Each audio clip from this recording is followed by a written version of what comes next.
Welcome to Plate Exchange. You have no idea how long I worked on that. And you know the dancing was the worst part. This is Steve with On the Ring Apron, representing Mania Club. We back. November's here. Many a pay-per-view. Crown Jewel this weekend. Top Rope spoilers coming up later on this week, so we keep an eye out for that. We got Alyssa running the camera with us. Say hello. Hello. And I believe if the theme you heard kind of revealed anything for you, I think we know who the headliner of this episode is. I'm still trying to fathom in my mind, how is it that we have been doing this for close to 3 years now? We're closing in on 3 years of doing this. We have never put Seth Rollins plates on a belt before. How did this happen? He's won the tag titles a few times, but he's never won a championship in which he had a set of side plates. And I know there was this big deal made about how long it was since he last held a singles championship. But hey, we're finally getting to put it on here. Had to pull it off our signed Universal Championship one. We had the old red one that The Fiend took from him a couple of years ago. But we're finally going to get to put those on the United States title belt. We do have 4 other sets of plates also to do as well. We have 2 new champions that we need to crown plates for in NXT, as well as 2 new champions, both on the women's side on the main roster. So plenty of female empowerment in this episode as well. So we will get to it. But Mr. Rollins, if you will, we're going to save the best to last, I suppose. Absolutely. And move us on to our first of, as I said, will be 5 different plates that we will be discussing during this episode. And the first one we're going to talk about is over on NXT. We've already mentioned it, and Alyssa and I got a chance to see this live. But the crowning of new NXT Tag Team Champions, actually for the second time this team has won it, that is the team of Elton Prince and Kit Wilson, also known as Pretty Deadly. They ended up winning both the NXT and NXT United Kingdom Championships at Worlds Collide to unify the championships. Let me see. Briggs and Jensen held the United Kingdom title, and then, of course, the Creed brothers, Diamond Mine, held the NXT titles, or tag titles at the time. Of course, that was the infamous Damon Kemp move over, this is about me now moment. So Pretty Deadly for the second time returning their plates. We did mention it on a previous episode, and this actually will be, as I mentioned, the second time that Pretty Deadly will actually be going on here. Yesterday, when we recorded this, because it's recorded on Wednesday, they actually were able to successfully retain the tag titles over both of the NXT men's singles champions, including one we'll be seeing later in this episode, the new North American champion, Wesley. So if you're a fan of the Wesley one, hang out here for a little while. But let's go ahead and get the Creed brothers off of here. So first of all, let's talk about Worlds Collide and where this title changed hands. That was actually Alyssa's very first trip to the Performance Center. It's yes, my third. It was my third. So we've had a chance. On the Ring Apron's been well represented inside of Performance Center. But Alyssa, for those who have never been to Performance Center, and if you haven't, please take the time. I encourage you to go at least once in your lifetime down there. But give your thoughts on the Performance Center. Well, we'll go ahead and start with, there it went. Lord, here I go. Exactly. Remember, we said Kia's going to start the meter. Yeah, the little I'm count. going to start doing tally marks. All right. Go for it. It was very well organized for one thing. And I'm like an organization freak. So like when it comes to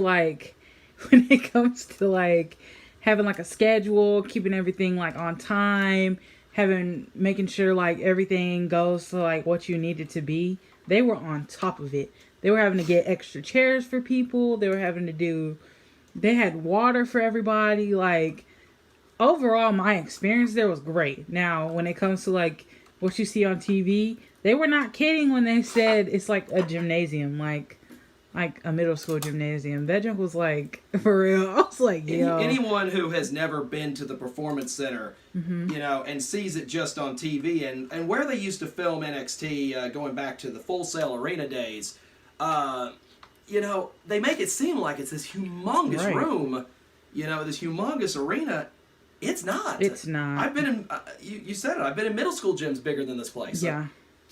And yet they make it the way they work the cameras and the way they work the angles make it seem like it's a full house. But, and I didn't mean to steal your line if you had something else you wanted to add real quick. Oh, no, you're good. One thing I love about going to the Performance Center, and as I said, if you've never been, please take the time, go to NXT's Facebook page. You can get yourself, where you can get on the email list. They email everybody every week. Yeah, of course, you got to go to Orlando, but, come on. It's not like you can't find something to do in Orlando. Right. But let's go ahead and show off the pretty deadly They are plates here, upside which down. I have proceeded to put on backwards. Lord. There we go. I think we ended up getting it fixed up. Look at that. Magic. Ooh. But now we've got the plates back in this direction. But, hey, the magic of still camera work and whatnot. But, there we go. We got the plates in the right order. Finishing up my thoughts, though, on the Performance Center, though, earlier. One of the things that, the Performance Center, if you haven't had a chance to go, please take the time to go to Orlando. Like I said, it's not like you can't find something to do there. But one of the key things about being there is you get to be, even the top row, which is where we sat for Worlds Collide. Absolutely. You're still what? Maybe, 10 feet from the ring? Yeah. You're 5 feet from the side, and you literally can walk down anytime you like. No one cares. Security just don't jump the clear banister, and they don't care. So it really is an amazing experience, especially if you end up going to, like, the WWE shows, and you're not able to, to afford or be able to pay for the expensive seats really close to the front. NXT will give you the experience of being able to be, like, literally right there on top of it. Oh. Without it. Now, again, granted, only about 150, 175 people max can be able to make it in on any given show. So, it's a little luck of the draw. And, and a lot of locals, go there on a regular basis. But, we've been lucky enough to get invited in a couple of times with Mania Club, once on our own on the ring apron. It's nice to see that we're continuing to get those invites. So, anybody from NXT is watching, we appreciate it. But that's pretty deadly. Winning the NXT Tag Team titles, technically unifying the two titles at Worlds Collide. Moving to our second belt here. Let me clean up our mess here. But that will be the title change that happened at Extreme Rules, and that is the reemergence of the Smackdown Women's Champion, going back to Ronda Rousey, as she successfully defeated the incumbent champion at the time, Liv Morgan, in the Extreme Rules match. A lot of people were thinking that could potentially be the main event, but ultimately that ended up not being the case. But Ronda Rousey was successful in winning back the Women's Championship, much to the chagrin, unfortunately, of a lot of people who rooted for Liv. Unfortunately, I was one of the few who did say Ronda was going to win. We enjoyed having the Liv play. She even commented on them on social media. We very much appreciate it. Hopefully Baby Blue comes back in your possession soon. But unfortunately for our show, unfortunately for our Rousey fans, it does mean that the Rowdy Ronda Rousey plates are going to be heading back onto our SmackDown Women's Championship. And hopefully, unlike the last one, I will put them on correctly this time, so we don't have to do another little set of magic. The one thing that we did not mention about the Performance Center that Alyssa loves is no pyro. We all know I'm a baby when it comes to pyro. That she is. And I don't know, that's something that, as a wrestling fan and just as a sports fan in general, anybody who follows my personal accounts, follows me, knows I'm a huge sports nut. Alyssa likes it, Kia likes it up to a certain extent. Our sons, good Lord, my oldest is as nutty as I am. Yeah. But, that stuff like smoke, loud music, pyro, things like that, that's just, par for the course for me. So I never really met anyone who not so much had a problem with the pyro, but I would just say just was genuinely just like scared of what it was, just because you oftentimes didn't know when it was coming. Yeah. I think you said the only one that ever really you were really ever comfortable with was Roman Reigns. Because I know and what that's it because is. he gave you a pretty clear-cut signal of when his was going to start. Also, look at him. That man distracts me every time. A very clear-cut distraction, I see. But yeah, at the Performance Center, due to the fact that, a lot of people are very close by, it is extremely rare that you see any level of pyro per se. You might get some smoke and some steam. And Braun Breakers had, smoke and stuff, You know, I think Nathan Frazier, I think used to have some Axiom when he was, when he was making his initial debuts. I think he had some. There are a couple of others. But for all intents and purposes, that's about as much as you're going to get. And if you're a person who does have that genuine either fear or dislike of the pyro or the loud noises, it's a good place to go because, again, not only do you get that closeness, but also you're not having to worry about those kind of things. I'm telling you, stress-free. I've never enjoyed anything more. I was like, wow. You're sitting there and you genuinely get to enjoy the entrances. You get to enjoy the matches because you're not having to sit there and sweat like, okay, there's a firework about to go off. Cody Rhodes ain't showing up at the Performance Center, It is right? all fun and games, child. I just want to say for the record, I have no problem with Cody. Cody, I'm sure, is a great person, but you need to cut that pyro back, please. Like, why do I have to have, like, a jewel in my pants by the time you're done? Like, it doesn't make sense. Why? Well, all I do know is, we've seen photos of him, on his social media with his wife, Brandy, their child. And, he looks like he's in a good place. He's in good spirits. I hate the day one pay-per-view got taken away from Atlanta because, of course, that's his hometown. But the common conception or perception is going to be that Royal Rumble is going to be where he's going to be back in San Antonio. We'll be there. We got our tickets. So we're ready to roll. Returning back, though, to where we're talking about here, and that's our SmackDown Women's Championship. Liv Morgan plates have come off of it. Hopefully we are not without those again at some point in the future. And the SmackDown Women's Championship now back in the hands of Ronda Rousey. Her doing the open challenges. Emma, welcome back. So we were happy to see one of our, former followers when we first got started. Of course, she broke away and got some time to herself and did, a little work with some other companies. So we'd really appreciate you, Miss Dashwood, to, follow us back if you got a second. But we understand, if, how it works. And maybe that's going to be a pathway. And I think a lot of people are interested are they going to use the Ronda Rousey open challenges potentially to start welcoming back some female talent within WWE, because there's still a lot of names out there that I know we would very much be interested, including one particular follower of ours, Miss Mia Yim.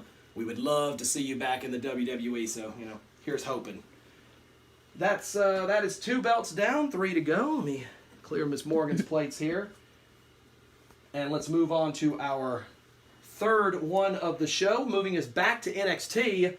This one happened at the most recent pay-per-view that we had, Halloween Havoc, and this was the new North American champion, and it was decided after, of course, the title was vacated by Solo Sikoa. He defeated Carmelo Hayes in basically an unscripted match that the fans were supposed to vote on. We'd had the generic Karrion Kross plates on there for the time being because we didn't have a champion, and frankly, those hadn't been on a belt in a while, so nobody missed anything. Karrion didn't win the title. We just needed something to kind of sit in its place for a little while. But ultimately, a new champion was crowned in a 5-way ladder match, and it was former tag team specialist, now turned North American champion, Wes Lee. And if you have not watched Wes Lee over the last year, and I mean, what a year he has had to put up with, losing his tag team partner. Don't open the door with me on that one as to my personal feelings after how that ended up turning out. A lot of people wanting his partner to come back. And I remember saying live on this show that I didn't think that NXT had a place for Wes Lee anymore.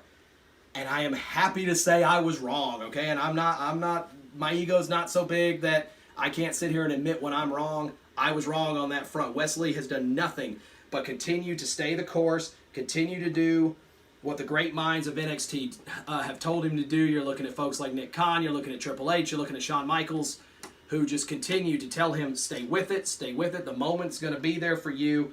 And a person who has spent almost his entire career as a tag team wrestler in a period of 1 calendar year has gone from a tag team specialist and champion with MSK to now a champion in terms of singles competition, and now is holding the second most prestigious championship.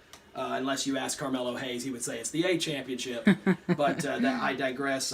It does appear like his time with Carmelo may not be done yet, so it looks like that rematch one-on-one is bound to happen here pretty soon. But Alyssa, I'll turn it over to you while I switch out these plates here. But your thoughts just on the journey that Wes Lee has taken in the last year. All right. Leave me alone. So, when I first started watching, that's when he was with his tag team run, and I really enjoyed watching them. They had really good energy. I just remember being like, dang, Wesley is like, he's like really good. And I was like, oh wow, okay. And then, you know, his tag team, I remember they won, right? Yeah, MSK they won. Ended up winning the Dusty Rhodes Tag Team Classic. Yep. And coming then out as a mystery team, ended up winning the titles. And then his partner ended up getting released.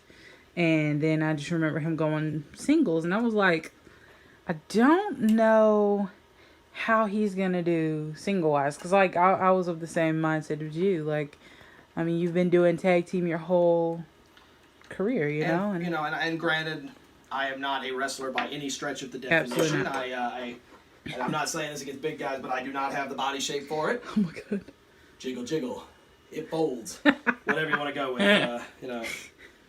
Louis, oh my God, y'all heard my laugh. Stop. But you know, anybody who has done both sides of it will, I think, agree with me when they say that there is a very large difference between singles wrestling and tag wrestling. Absolutely. I think there's a very different dynamic in terms of the two. It's not just you can just seamlessly move from one to another so easily. So the journeys Wes has had to take is just absolutely phenomenal. Anyway, continue. But yeah, I was kind of proven wrong. Like, this man has really, like, shown up and shown out. Like, I was just watching him. As y'all know, my last pick was for the A-Champ, you know. And when they started fighting on that little ladder, I was like, all right, now. But no, Wesley ended up getting him, you know. And honestly, I was proud to say I was wrong on that one. So, and that's what it's about. I mean, our top rope spoilers, of course, you know, is all about us just giving, you know, what we thought our predictions were going to be as we now show off the Wesley plates on our really good North American title. This is actually one of the better ones that we've gotten. I like how his stuff like matches the actual belt. Like, exactly. You got the little sparks that go underneath it. Yeah. So I really do enjoy that. Yeah, that looks like it's meant to be. And it also, the fact is, you know, some people have to wait weeks. I mean, Lord, I mean, you know, especially in NXT, sometimes you can wait weeks. It was a while before Mandy got hers when she won the championship. You know, and then even then it was still Toxic Attraction. You know, you look at Gunter with the Intercontinental title. We actually had a section here in one of our episodes where we were just convinced he was never going to have him, and then he finally got him. Of course, they waited for me to announce it first. It's almost like they were waiting, but I digress. You know, but Wes has just, you know, has stood out. I'm going to post a picture on our social media as well as on our YouTube community of the photo that we took with Wesley at last year's Halloween Havoc. When MSK competed against Imperium for the tag team titles in what was, I mean, a match of the year candidate. It was absolutely phenomenal. Fantastic work. Wes is one of the funnest guys you're going to see out there. He is absolutely one of those first one in, last one out kind of guys. You know, I can't wait to see what the future is going to hold for him. So anyway, we're going to take a small break here real quick. It seems like we have a little visitor that needs my attention, so we will be right back. Back as we move on to our fourth of our 5 championship titles that were changing. Appreciate you guys sticking around. We just got done with Wesley's North American Championship. And as you can see, something that was not actually on our original billboard when we put up the post, but one that we're going to make sure that we present on here was the title change that just happened 2 nights ago on Monday Night Raw. And that is the crowning of new WWE Women's Tag Team Champions, as the team of Damage Control finally lost their hold of the women's tag team titles, and they have now moved into the hands of Asuka and Alexa Bliss with a nice assist from Bianca Belair, keeping Bayley at bay. This match is going to happen again this Saturday at Crown Jewel to give Damage Control an opportunity to be able to get it back. Let me flip these over. We had Damage Control in our last episode, which gave them every opportunity to be able to hold the championships. But now they will move on to plates that we definitely have seen on our show before, and that is for Asuka and Alexa Bliss. We've had their titles. Asuka has been, I believe, has held both championships for one of our shows. Alexa Bliss has been the tag team champions a couple of times. This is actually, if I remember correctly, her third different partner to hold tag team gold with, because she held it for, of course, with Nikki Cross. She's holding it now with Asuka. And, oh my goodness, give me a break here. I'm going to end up remembering this. But, Alexa has been one of the mainstays in terms of being able to be successful in both the tag team as well as in the singles division. And she has been one that has been able to continue to play her role here. And I think, it was an odd pairing at first, but I think her moving with Asuka has been a good one, even if it is nothing more than just, common enemies make good friends.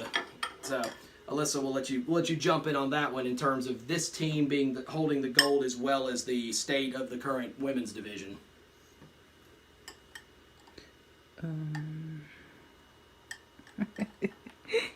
Yeah, I know. Leave you alone. No. Well, we'll start with this.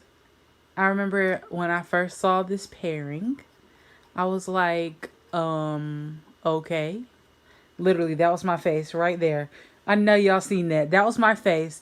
I was like, what? Like, I've never seen these two, do anything together ever. But they've grown on me. And, them with Bianca, I honestly look forward to it every week because I'm just like, wow. And I guess it kind of has to do with, us meeting Alexa, too, because, we met Alexa, and then all of a sudden she starts popping up more. I love it. So I'm just like, yeah. And it's fun, though, because she's referring to a virtual meet and greet that we got to do with Alexa Bliss last month. Yeah. Where we donated money to Connor's Cure. We're big on that. Mania Club's all about it. The logo's over here. But, an opportunity before a Monday Night Raw to be able to have a sit down and a good conversation with Alexa Bliss. And it was fun to not just talk to, Alexa, the wrestler, but also was nice to talk to Lexi, the human, the everyday person. We got a chance, and our question ended up being about her recent nuptials, congratulations to her and Ryan, and just being able to just have an opportunity to have a couple of minutes to talk with her about just the generic differences in the life of, what is the daily life of Alexa Bliss versus what is the daily life of Lexi Kaufman Cabrera. Yeah. So, and getting a chance to really hear it directly from her mouth, not through some WWE documentary or some type of, story, where you're just not sure if maybe they scripted it just a little. To hear it directly from her, and you can really feel her emotion come out, and her love for Ryan and the love for the life that she has, as fully expected. It's a very busy life. Absolutely. But you look at, the way that she handles herself, she promotes herself. She had to get past that, the stereotype that a lot of women have had to deal with of being the young, pretty blonde. Is she going to actually be able to show it off in the ring? Also add in the fact that she's only 5 foot tall. Yeah. She'll say 5'1", but she, has proven it for, close to 10 years now that she is absolutely capable of competing at the highest level, winning championships, and being able to put on absolute great matches. Asuka, pairs with her very well in terms of a tag team partner, and now together they hold tag team gold together. As Alexa and Asuka will hold it. The question is, are they only going to hold it for 5 days, as they will defend this upcoming Saturday in a rematch against Damage Control. So the Damage Control plates will not be straying too terribly far, because you never know if those are going to end up making a reappearance on our plates here very soon, but we'll see how that ends up going. That gets us to our last one before we move into our main event. But by popular request, I was asked to do this once. I promise you I don't make it look as good as she does, but, we'll see. We temporarily digress. Digress, right? Yeah. There you go. That's your picture for the blooper reel. But There let's you go. move on to our main event of this episode, and that is, as I said, the new United States champion in the form of SFR, Seth freaking Rollins. And as I mentioned at the top of the episode, I am still trying to really just fathom the idea that a person of his talent has never, in the nearly 3 years we've been doing the show, has been able to been given us the privilege, and yes, I say that strongly, the privilege of putting his side plates on one of our title belts. The last singles championship he ended up holding was the Universal Championship. He was the last person, my guess if you don't include the person he took it from him, to hold the red version of the Universal Championship. He was beaten several years ago, ironically, in Saudi Arabia by The Fiend, and that was when the championship turned blue back in 2019, before the world all, went to kabush. And, and then Seth has won the tag team titles a couple of times, but he has never won a championship up to this point to where he has had plates on his belt, but now he does. Of course, this being November of 2022, the 10-year anniversary of the debut of The Shield, Roman Reigns, Seth Rollins, and Dean Ambrose, now known as Jon Moxley, over in AEW. And if you look right now, who all's holding gold right now? Yeah, Mox holding the gold over in AEW, and then you've got Roman Reigns holding 2 golds here in WWE, and now Seth Rollins holding the prestigious United States Championship. Not the first time he's held it. He has held it before, but it was the older version. He successfully defeated the almighty Bobby Lashley, albeit with a very large assist from the Beast Brock Lesnar. Who would have imagined Brock and Seth ever actually ending up on the same side at one point with as many wars as they've been to? But ultimately, the United States title coming to Seth freaking Rollins. I anticipate that the inevitable rematch is going to happen. He has already successfully defended against Matt Riddle since that time has happened. And Austin he has... Austin Theory? He's faced Theory. I don't recall if that was for the title or not. And then Mustafa Ali, I know, has been wanting to come after it. Ali's been going after whoever the United States champion is regardless. So it does seem like perhaps the ultimate end game is going to be that Ali will end up with it eventually. But how many champions are going to have to go through? But let's move on to talk about the new champ. I mean, Seth Rollins is what you would call, by most definitions, a generational talent. He's going to be a first ballot Hall of Famer when he's done. But the United States Championship will tell you, by him winning a mid-card championship, and you also see what Lashley did with it when he held the championship as well, that they are doing everything in their power to make these mid-card titles look and feel as important as the World Championship, especially on Monday Night Raw, where a lot of times, as much as we don't like it, Roman Reigns is not there. So on most Monday Night Raws, the United States Championship is the top prize on Monday Night Raw, and now you've got a guy with the talent level of Seth Rollins who literally can go in the ring with anybody and can put on a great match. So I'm going to hand it over to Alyssa here, but your just general thoughts on this title change, taking it off Lashley, who is representing it as a military guy, and a strong, U.S., fighting presence, but now putting it on a person with the talent of Seth Rollins. All right, so let me just go ahead and start with this. Bobby, you were great, I see big things coming for you. You're the almighty, Yeah. With your cannons and all that. Yeah. That's on per. I see you. You doing your thing, and I love it. If we can just get rid of that big old boom at the end of your thing, we'd be good. And we don't mind our business. And these plates have adorned a number of championships. These will not be off these titles long. Absolutely not. We will be seeing these again. But let me get to Seth freaking Rollins. All I'm saying is, me and Steven have ridden this boat.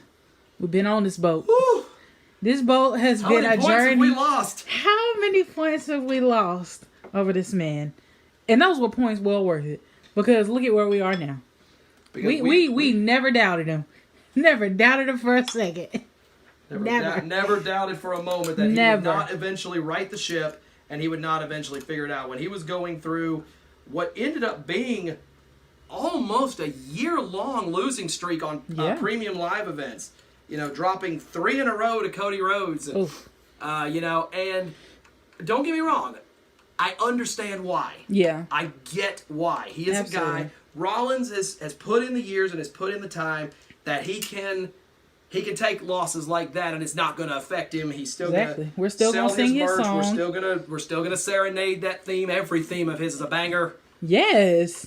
It doesn't matter what type of person he is, whether he's the architect, the Messiah, the Monday Night Messiah, just everything you see about him, and now the freaking one, I guess, if you want to call him that. he continues to keep evolving his character and makes it look fantastic. Chef's kiss. But now all of a sudden you're finally going to get to see him. He's been holding down that mid-card level. Of course, we attended Royal Rumble last year when he got a shot at Roman Reigns. You got a chance to kind of, Alyssa for the first time got a chance to see Shield Rollins, which I know definitely had Kia out of her seat, that's for sure, when that music went off.